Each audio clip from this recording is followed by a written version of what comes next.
picture was photographed in combat zones by cameramen of the Mediterranean Allied Air Forces and by pilots of the 12th Air Force, who, during missions against the enemy, operated automatic cameras in their planes. Behind the pilot, shooting forward and back. Under the wing. In the wing, timed with the guns. In the wheel well. In the instrument panel, photographing the pilot himself.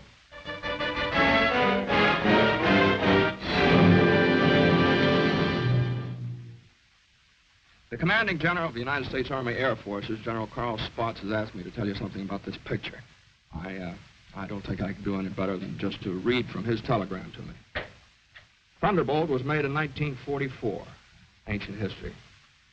It was made about one fighter-bomber group in the Italian campaign. It happens to be an American group. But the same story could well be told of the Royal Air Force groups which participated so gallantly in the same air offensive. As a matter of fact, the story belongs to all men who fought for freedom and did it a long way from home. Signed, Spaatz. Thank you.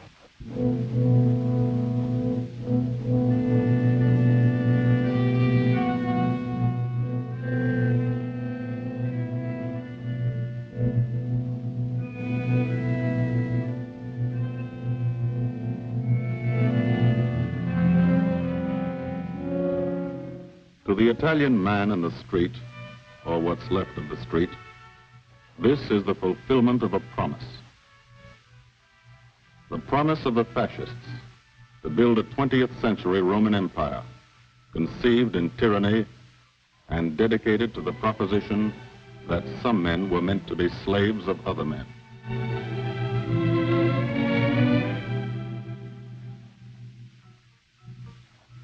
Special victims were the children. They saw things not meant for children's eyes.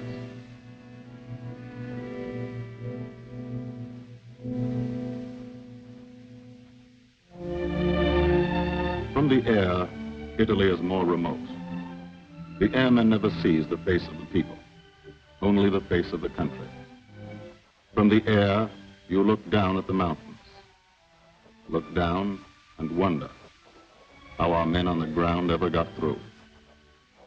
Mountains and rivers. The Volturno, a lot of American blood in that one. Natural barriers made other campaigns tough too. Exhausted Hannibal's elephants, Caesar's legions. For the airmen, the ground war is remote. The only war you really understand is the air war. You can see a pattern to it. Lots of the country never been touched. Little towns that walk the ridges, like tightrope artists to keep from falling off. This one didn't matter. When something did matter, that was another story. This is how we changed the face of Italy from the air.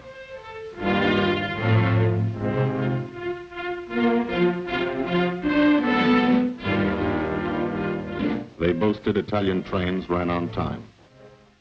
Not these. This is what we did to the face of Italy. There's a story behind why we did it and how we did it. The story starts on an island, 60 miles off Italy's coast. The island of Corsica.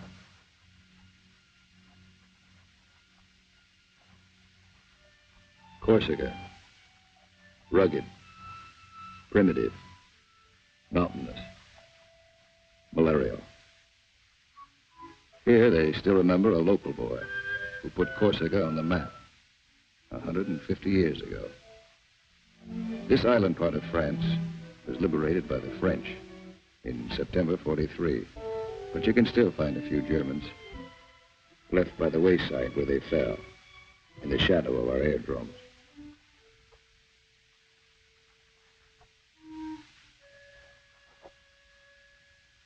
Alto Air Base. Sunday morning. Here, Sunday is like Monday, and Monday is like every other day in the week. A working day.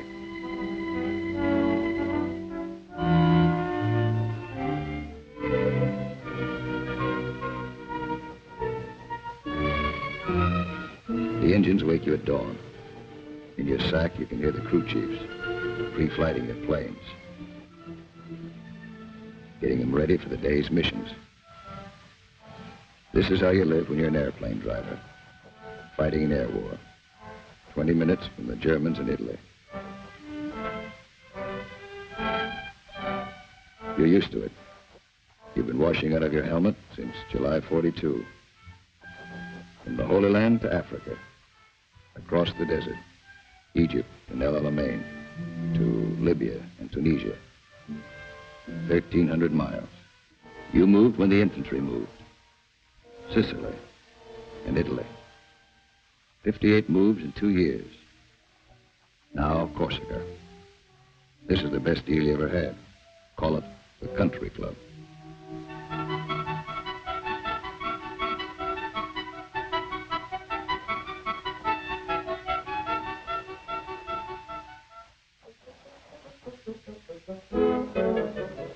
When you talk about air power, this is what you mean.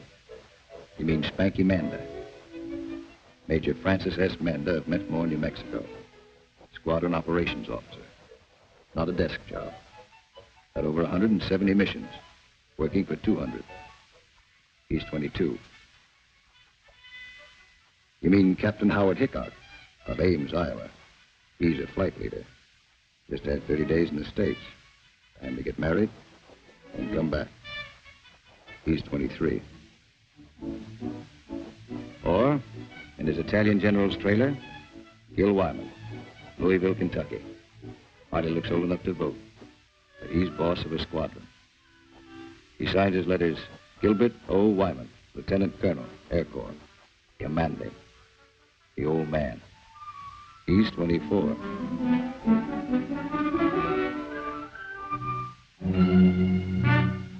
Sunday morning. For the 57th Fighter Group, 3 squadrons, 1,000 men, another day begins at Alto Air Base. You could close your eyes and see it this way. Spread out like a diagram. Been home sweet home for some time. Good steel mat runway, 150 by 6,000 feet. Tower call sign is breakneck. Lots of jokes about that. We share the field with a French fighter group. Don't speak the same language, but we fly the same airplane against the same enemy. Each lost a man yesterday. We get along. Group commander, Lieutenant Colonel Archie J. Knight, West Point, 1940. He's 27. First mission today is a 6-5 squadron show. Briefing, right after breakfast. Informal, short, to the point. Park yourself in a bomb crate and get your escape kit. Enemy money. Instructions to get you back through the lines, just in case. The S2 tells you about your target. He doesn't have to draw it for you. You do this every day. Sometimes 2 or 3 times a day. Gil Wyman will lead the show. So he lays out the job. That's a nurse's hat. His girl. Wears it for luck. Eat all you can get. The brass upstairs plans the war. They want something done, they pick up the phone. You do it. Don't always know why they send you out on a mission. Don't always care. But you know there's a reason. A good one. Today, the missions are going out because in Italy, our armies have been stopped, cold, at the Gustav line, across the narrowest and most mountainous part of the peninsula. U.S. 5th Army, British 8th Army, stopped for 5 months. At Anzio, 100,000 men sweating it out. We couldn't move. Stalemate. March 15th, we bombed Cassino, our immediate objective. Good job of bombing. Didn't work. Our infantry didn't advance. It was the wrong use of air power. Wrong because we were not taking advantage of the airplane's greatest asset, its ability to get behind the enemy. That's what the air planners wanted to do, get behind him. Lieutenant General Ira C. Aker, commanding all the air in the Mediterranean, British, French, and American. Major General John K. Cannon, Uncle Joe, commanding the 12th Air Force. And Brigadier General Gordon P. Seville, 12th Tactical Air Command, the brass upstairs who run the air war. They said, let's not hit him here. Let's hit him here. Let's isolate the battlefield. Let's weaken the entire German front by depriving it of supplies, fuel, food, ammunition, reinforcements. They call the plan Operation Strangle. This is what we want to do with airplanes. How? A lot of railroads in Italy. This is the enemy. Keep the trains from getting through. A lot of rivers in Italy, and over 700 major bridges. We figured if a train came to one, and it wasn't there, it'd be kind of tough to get across. Medium bombers got many of the important ones, but bridges are long, narrow targets, difficult to hit and destroy. Took a lot of trips, bombs, planes, men. We started to use a special weapon.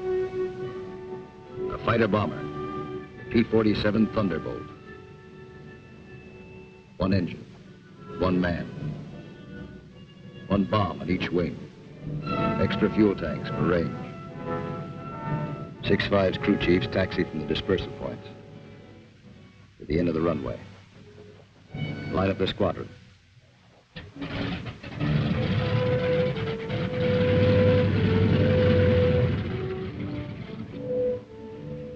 All the pilots have to do is climb in and take them away. If you're a crew chief, you've got your own P-47. Sometimes you think of it as your personal airplane. The pilot's a fellow you lend it to every day. You let him fly around in it, and you expect him to bring it back in good condition. No bullet holes or flak holes. After you've been lending your airplane to one pilot for a long time, you get attached to him, too.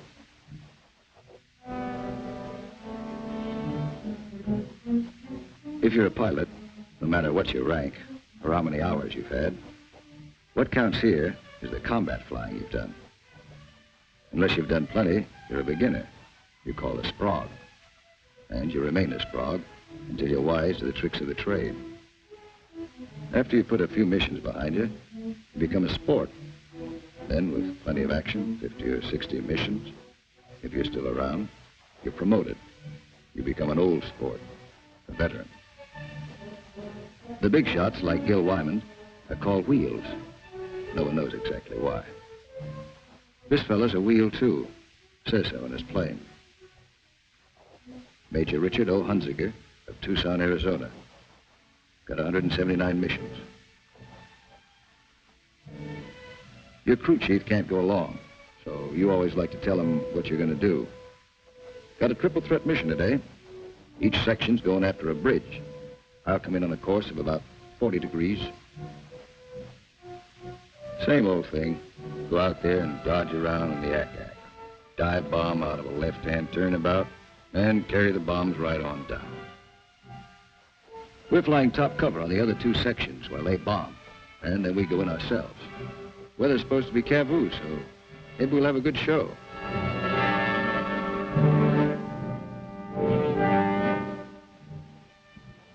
All set to go. But you don't. You wait. You wait for 5 minutes. That's the way it's planned. Time to settle down. Relax. You'll be busy later. So if you've got any thinking to do, and who hasn't, now is the time to do it.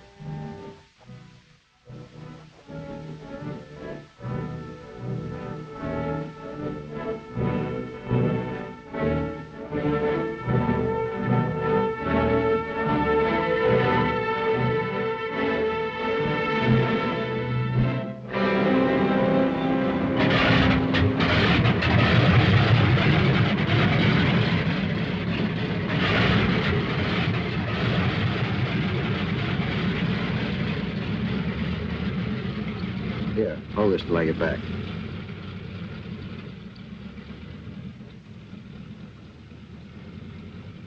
Takeoff is always rough. Thunderbolt's a heavy airplane. Besides, you've decorated it like a Christmas tree. Belly tank. Rockets. Guns. 500-pound bombs. Cameras. Hello, Breakneck. Cola leader here. I'm clear to take the runway for a takeoff. Over. Roger, Cola leader from Breakneck. You're clear number 1 to take off. Roger, Breakneck. Thank you. The mile of steel runway will shrink to nothing under you. Halfway down, by the tower, you'll be committed. That means you can't slam on the brakes and stop. Once you're committed, you usually go up. First pair, Wyman and Gustafson.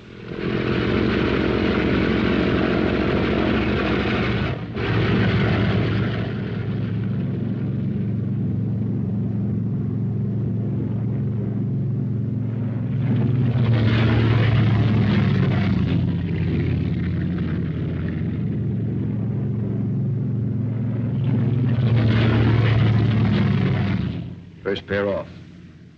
Second pair taxis out. Goss and Burgess.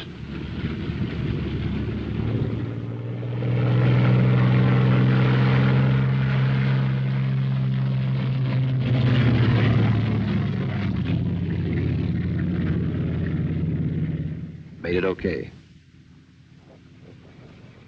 Manda and Richardson.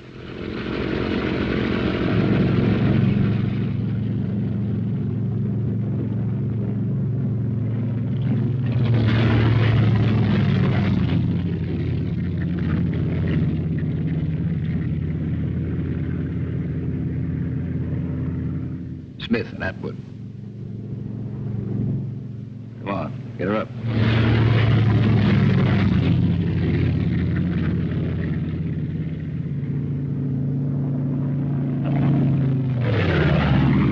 Hickok and Morrow.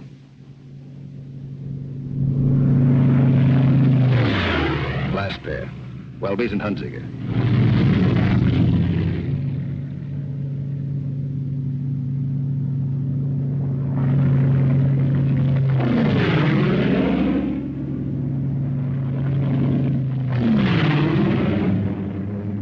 Squadron is airborne.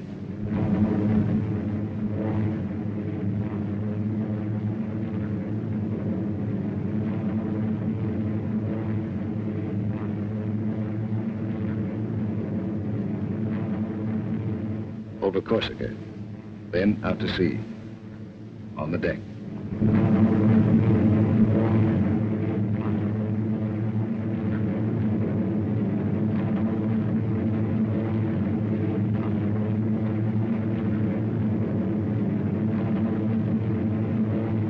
"60 miles east to Italy. Flying from Corsica, you go only 60 miles, you're 150 miles behind the German front. Turn again on that castle. Now you're heading north, into the mountains.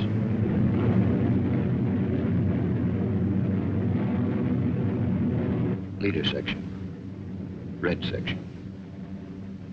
Black section. Formation flying. A game of follow the leader, the squadron leader. He navigates, makes the decisions. Doesn't tell you what to do, does it? You follow. Wingtip to wingtip. He turns, you turn.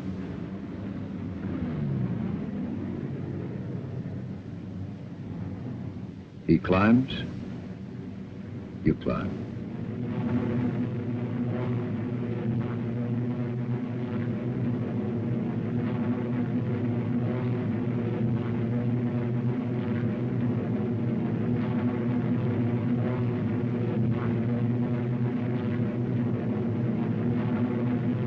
Climbing still to 10,000 through the clouds.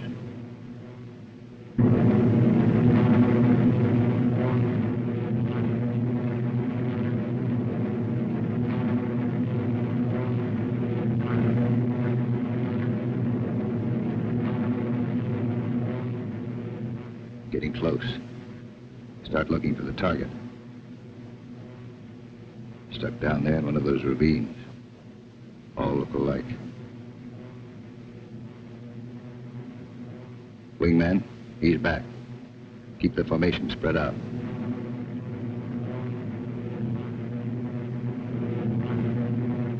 There's a checkpoint. That road. Follow it down to the river.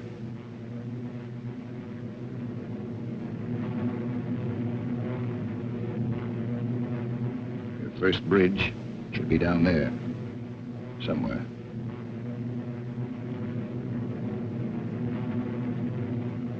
There it is.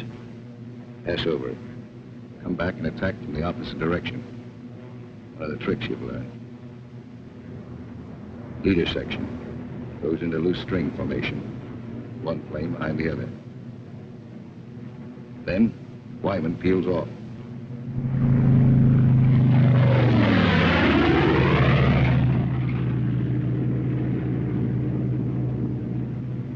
The rest of the section follows.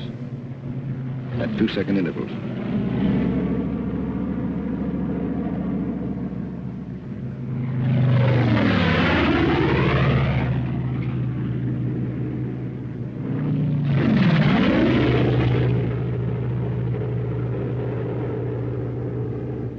Last man goes in.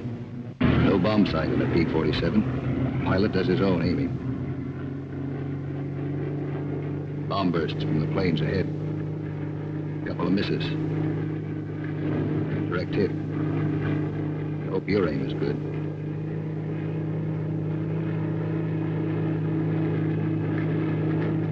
Drop your bombs.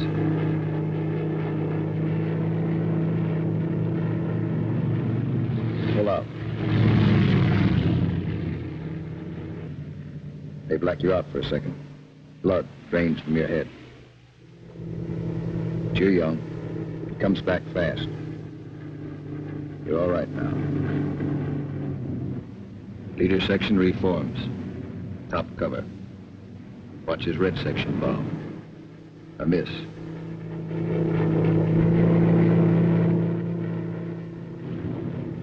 Another miss.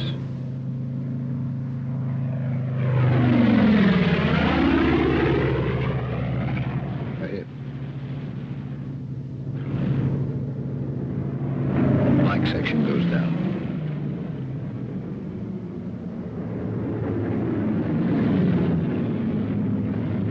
Strap to the target. Concussion should do the trick.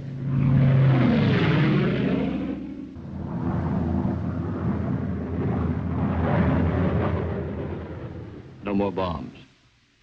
Still got plenty of gas. Plenty of ammo. Go on the prowl. Ease down on the deck. See what you can find.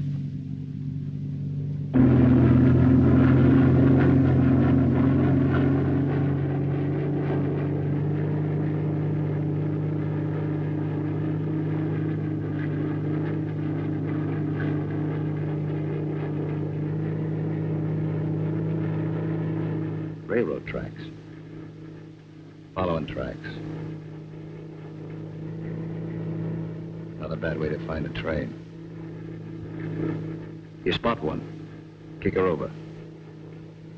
Give it a few squirts. Might kill somebody.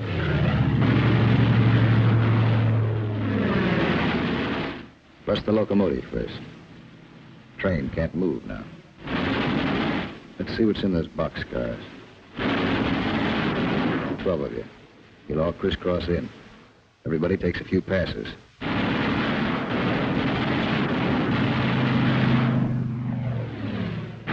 Try the cars one at a time. Might be something interesting in them. Usually is.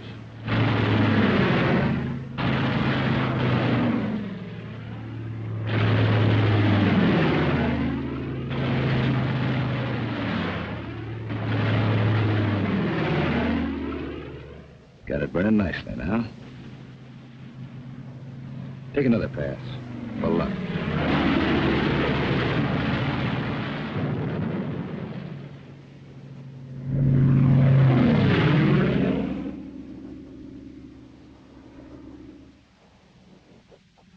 Strafing spreads the squadron over the sky.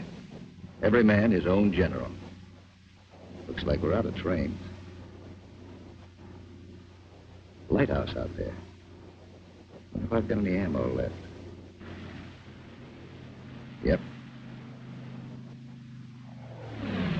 Radio station. Blow out a few tubes. Somebody in that field. Don't know who they are. No friends of mine.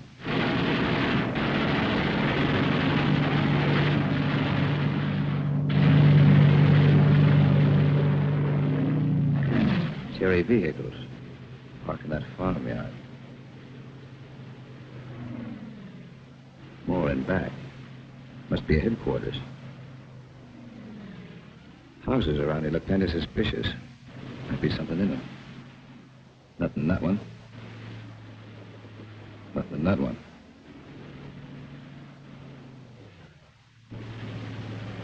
Could be wrong. Nothing in that one. Uh-oh. What do you know?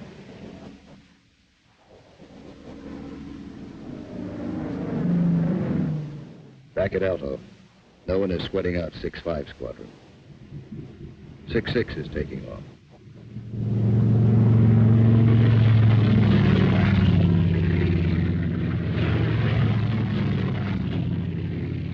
No one will sweat them out either. There are too many missions. 9 for today. When you don't fly, you've got things to do. Try to make some sort of life for yourself. In trying, you've improvised an American community. Step off a field, you're in Corsica. Step back on, you're in America. This is part of the war, too. The endless detail of living. The dust is a problem. Dust is good for the laundry business. Hand laundry. Branches everywhere. Community laundry. 3-day service. And for the rugged individualist, water supply, pump, heating unit, washing machine. The sergeant used to sell these in New Orleans. He's keeping his hand in. The barber shop. And for the next customer, always something to read. Never more than a year old. Bus line. Lunchtime special. And for the intellectually minded, there's time for the more serious things, like practicing your yo-yo.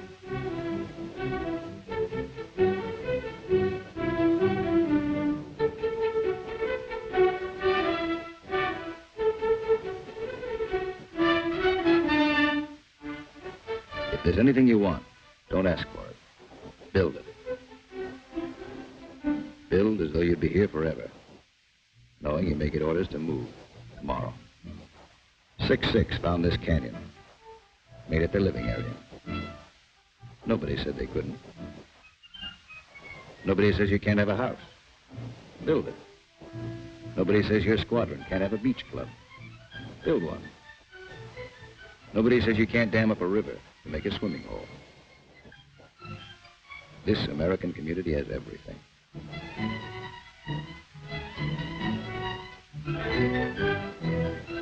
When you come off your shift and somebody else is carrying the ball, you try to relax, enjoy yourself. In danger a couple hours a day, the rest of the time, you're out. Beach club's a busy place. So is the Mediterranean. Mussolini once called it Mare Nostrum, our sea. But that was yesterday.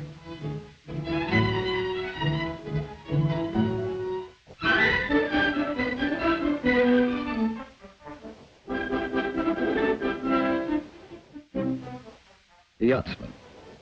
No wing tank and a few odds and ends make quite a boat.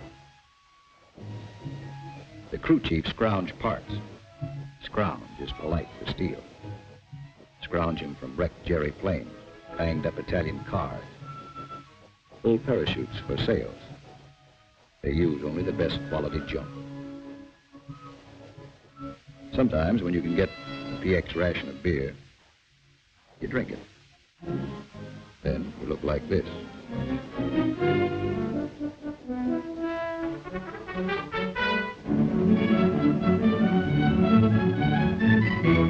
Alto's the best deal you ever had. The country club. Lot of laugh, lot of sun. Your American community has everything. Except the things you really want. There are times you'd rather be flying than waiting around, killing time. Because when you're flying, you don't have that feeling of the day, the week, and the month slipping by. Slipping by and leaving you standing still. These are your years. Years to get started. Find yourself. Your job, profession. Get married. Kids. Home of your own. These are the years that count. So, you have your pets. To give and receive affection. In return for affection, sea rations, bug product. As always in affairs of the heart, some have peculiar tastes.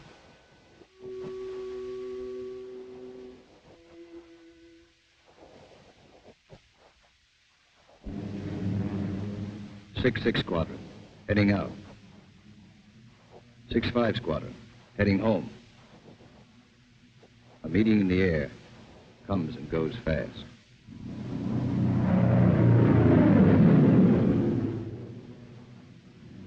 6-5, leader section.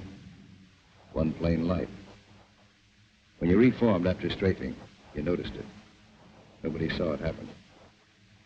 Maybe spun in, maybe bailed out. You'll think about it later. Now you're waiting for that first sight of home. That's Sarago Air Base. That's Bavenko. You're on your own street. Alto's first turn to the left, 3 fields down. Keep the formation tight. When you fly over those other outfits, you want to look good. Show them how it's done.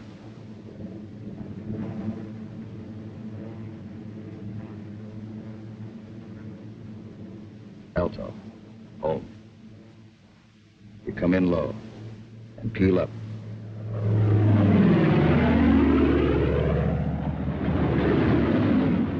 You peel up to reduce speed. Space the planes 20 seconds apart for landing. Second and third flights go on past the field. They'll circle back when the first flight is down.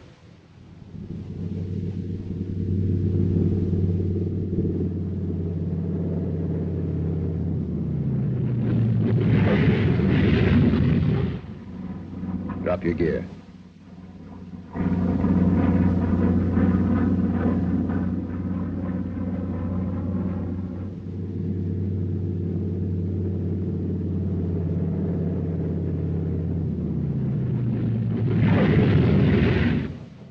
Second flight peels up.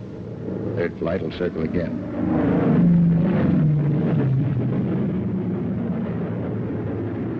This is all the flying the ground crews see.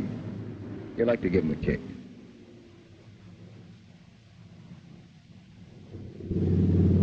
Sometimes you're tired. Land them rough.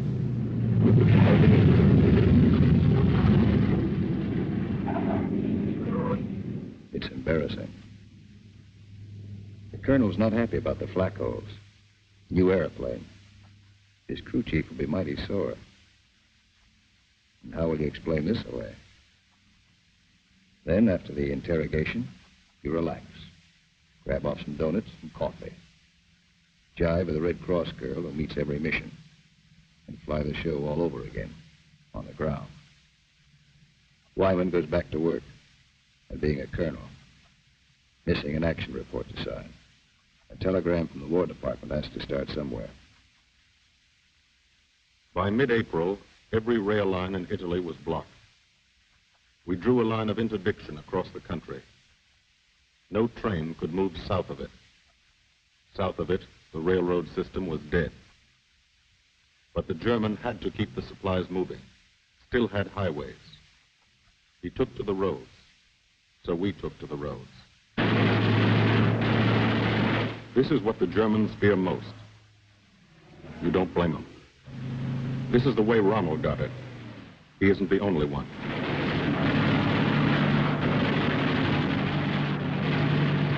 When you clobber a highway, you burn plenty of ammo. Cyclic rate of fire, 800 rounds a minute. You've got 8 guns, 106 bullets a second.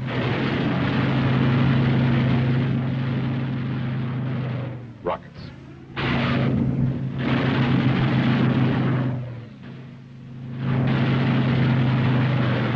Those aren't just trucks and Germans. You're stopping ammunition before it's fired on the Fifth Army front. And you're doing it 200 miles behind that front.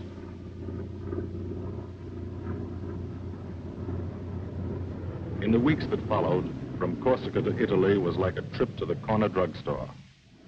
You could do it in your sleep. We averaged 8 and 9 missions a day, 57. The French flew about as many. Lafayette Escadrille, the 324th, the 86th over in Italy, the 79th next door. It was good to look up and watch them go by.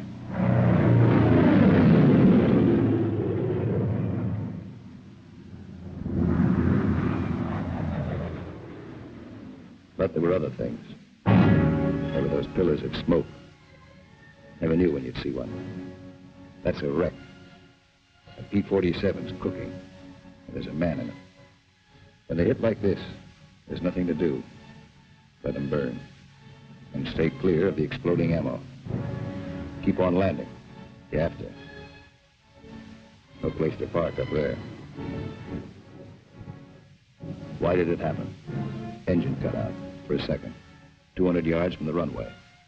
200 yards from home. Flak damage might have caused it. You'll never know for sure. All you know is the sum.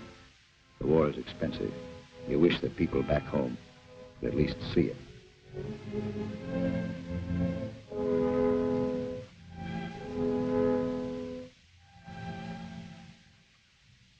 We kept up the pressure. And by the beginning of May, the roads were practically closed. If one man on a motorcycle appeared on the highway by day, he was a dead pigeon. The German took to the sea. 2 months after we started, the strangle was on. The Germans had barely enough supplies for 2 weeks.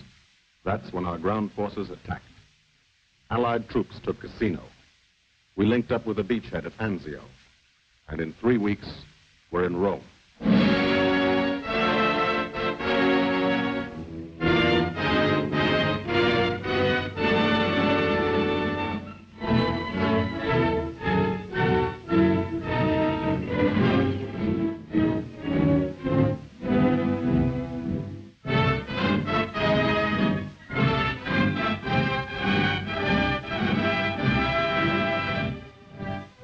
The men on the ground pushed north, and as they moved up, they saw what had been done to help them. 10,000 enemy vehicles, destroyed or damaged.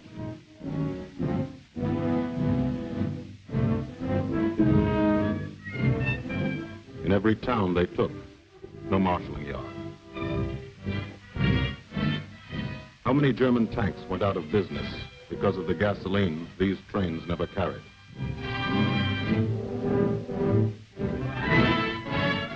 They advanced, and they saw the bridges. How many German shells were never fired because they couldn't get across the rivers?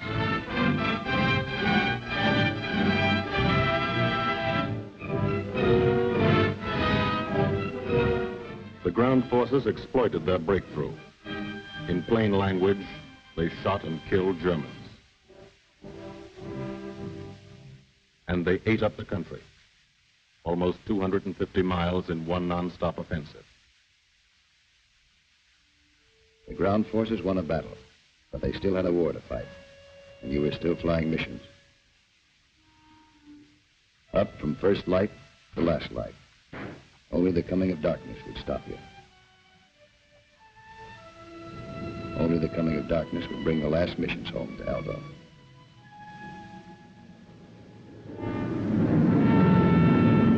Then the long work day would end.